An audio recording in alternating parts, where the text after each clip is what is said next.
L'objectif de cet exercice est de déterminer le moment d'inertie d'une tige fine autour d'un axe passant par son centre de masse. Pour ça, on va avoir besoin de la formule qui est celle-ci, que le moment d'inertie, c'est l'intégrale sur le volume de la distance de chaque point par rapport à l'axe, au carré, fois l'élément de masse. On rappelle que la densité ou la masse volumique, c'est la masse divisée par le volume, et que le volume d'un prisme ou d'une tige, c'est sa section, donc la surface ici, multipliée par la longueur. Voici l'énoncé, je vous laisse mettre pause, et on se voit après pour la correction.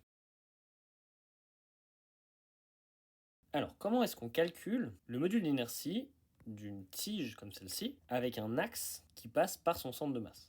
On va se servir de cette formule, avec ici la distance à l'axe de rotation qui va valoir x. Normalement, chaque point, il a une distance par rapport à l'axe. C'est ça qui est le plus difficile dans ces calculs-là. Ici, on va juste mettre un axe x qui passe le long de la barre. Donc la distance ici, de ce point par rapport à cet axe, sera la valeur de x.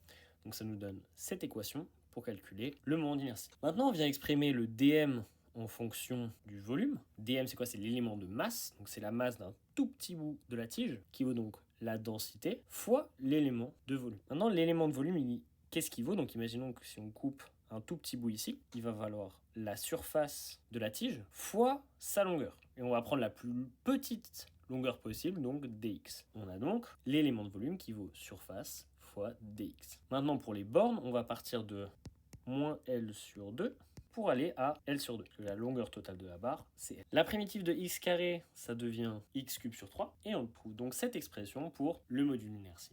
Maintenant, si on veut l'exprimer en fonction de la masse et de sa longueur, ce sera plus simple. On vient calculer la densité et remplacer la densité dans l'expression du module d'inertie.